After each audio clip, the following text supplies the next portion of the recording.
kenal ada yang namanya case conference ya, konferensi kasus, di mana kasus klien dibahas di hadapan para profesional lainnya, dokter, psikolog, polisi, rohaniawan dan lain sebagainya ya, yang terkait dengan kasus klien, untuk diminta pertimbangannya sebelum planning di ketok palu ya. Nah, jadi ini ada yang terlewatkan tadi, sengaja tadi saya dari planning implementation langsung monitoring karena formnya terkait, tetapi sesungguhnya sebelum sampai planning sebelum planning disahkan ya, sudah disusun bersama klien bisa jadi ya, lalu dibahas di sini di case conference, kita Pexos presentasi tentang masalah klien, kemudian kita mintakan pandangan para profesi lain. Kalau kasusnya seperti ini, gambaran seperti ini, dari klien sendiri sudah melakukan asesmen sampai rencana pelayanan yang tadi belum disahkan ya, maka dimintakan arahannya dari profesi lain. Kemudian nanti ini Pexos seperti apa yang tentunya sudah dibuat ya, planning tadi. Kemudian misalkan ada masukan dari dokter, masukan dari psikolog, masukan dari yang lain, ini dicatat, ditambah saja raw-nya, nanti disimpulkan di sini oleh Pexos, dan pembagian tugas dan perannya seperti apa, semuanya terlibat sebisa mungkin, seperti itu. Nah, setelah dapat masukan seperti ini, nah planning ini bisa disesuaikan khususnya di bagian kegiatan ini ya.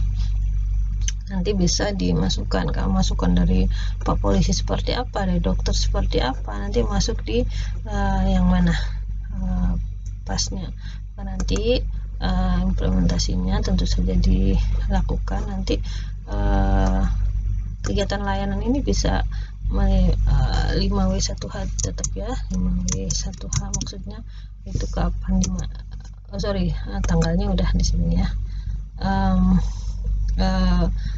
Bagaimananya saja kegiatan itu ya, apa dan bagaimana ya, apa dan bagaimana,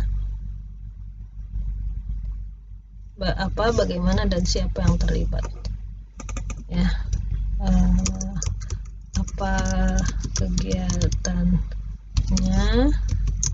bagaimana, siapa aja tuh, siapa yang terlibat selain klien, bagaimana proses berlangsungnya kegiatan atau pelayanan ya.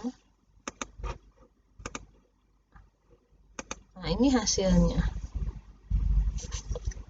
seperti apa.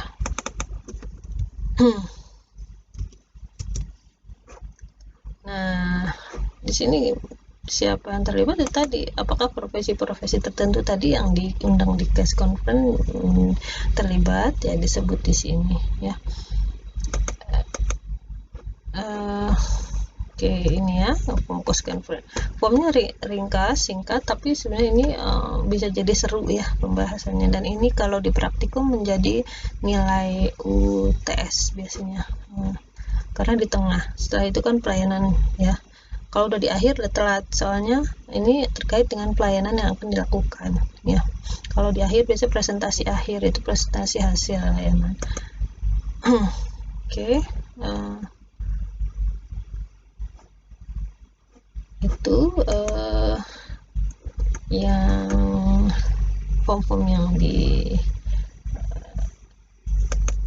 dilakukan ya, atau diisi ya selama praktikum.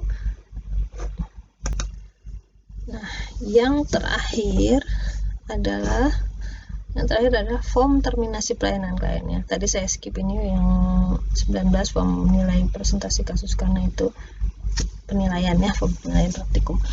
Form terminasi pelayanan klien ini kalau sudah selesai semua ya, implementasi sudah, monitoring sudah, checklist yang tadi ya sudah, maka dan di akhir kontrak, di akhir waktu praktikum, karena praktikum ini berjangka waktu tertentu, atau layanan di lembaga pun ada timeline-nya, apalagi di panti-panti biasanya 6 bulan gitu ya. Kalau yang panti tertentu, kecuali panti-panti yang merawat WWS yang terlantar ya, yang tidak jelas pemulangannya. Selain itu yang bisa dipulangkan biasanya 6 bulan ya. Nah, maka form terminasi pelayanan klien ini diisi. Pertama ada ringkasan penutupan atau pengalihan kasus, nama klien atau inisial klien, siapa, kasusnya ditutup atau dialihkan. Berarti kalau selesai, closed. Kalau dialihkan berarti ini belum selesai tapi ditransfer ya, dirujuk ke unit lain atau ke Texas lain atau ke lembaga lain. Nah, jika close, ditutup, kenapa? Kita bisa isi ini, kita ingat waktu paparan tentang voluntary involuntary client atau menghadapi klien yang involuntary itu ada 10 tahap kalau nggak salah ya. Nah, kalau misalkan tetap dia tidak mau ya mendapatkan layanan dengan klien, ya mau gimana lagi, maka ini disebut klien menolak layanan. Jadi waktu bertemu engagement sekaligus langsung termination ya, tanpa assessment, tanpa planning, tanpa implementation, tanpa monitoring, langsung terminasi karena memang klien menolak. Klien meminta layanan diakhiri, bisa juga, atau dia pindah atau hilang menghilang, tidak dapat kontak, atau wafat, ya mau gimana lagi, klien tidak melanjutkan pelayanan. Nah, ini yang paling oke nih, kalau tujuan pelayanan telah tercapai, ini keren. Nah, jika dialihkan, alasannya apa? Redistribusi kasus untuk tujuan administratif di lembaga, misalkan ya ada seperti itu. Bisa juga revisi rencana pelayanan, membutuhkan Peksos satu unit yang lain atau yang lainnya. Nah, tanggal review hasil asesmen akhir tanggal berapa, perubahan yang signifikan sejak review terakhir ya, sejak monitoring terakhir itu ya, apa before afternya dulu, sebelum dilayani kondisi seperti apa. Nah, setelah monitoring, perubahan signifikan yang terjadi apa, lalu kegiatan terakhir yang sudah terlaksana apa, atau kalau ada yang tertunda terhadap klien keluarganya sejak review terakhir apa ya. Kita lihat di planning, kemudian implementasi, di monitoring ya. Misalkan tidak tercapai, tidak terlaksana ya kan, berarti ini tertunda atau seperti apa, ada masalah yang belum diselesaikan apa, masih tersisa masalah apa. Katakan target yang sebulan tercapai tapi masih ada loh masalah berikutnya gitu ya, karena kan sebenarnya target betul-betul selesai jangka panjang tadi 1 tahun misalnya, jadi masalah yang belum selesai apa di report di sini ya. Jadi informasinya lengkap, apa yang sudah selesai terlaksana, selesai, kalau tertunda apa, dan masalah yang belum selesai apa, respon keluarga atau klien terhadap penutupan atau pengalihan kasusnya seperti apa, penting untuk ditanya. Lalu di sini pengesahannya tanggal berapa, tanda tangan praktikan dan supervisor.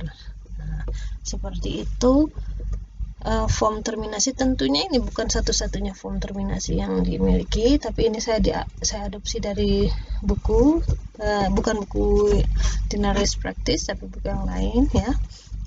Bisa digunakan ketika lembaga tidak punya form khusus ya. Dan juga kalau pada metode casework tentu saja ini untuk latihan. Demikian form-form terkait praktik Peksos dalam metode casework. Kita bisa lanjutkan di sesi tanya jawab. Sekian. Assalamualaikum warahmatullahi wabarakatuh.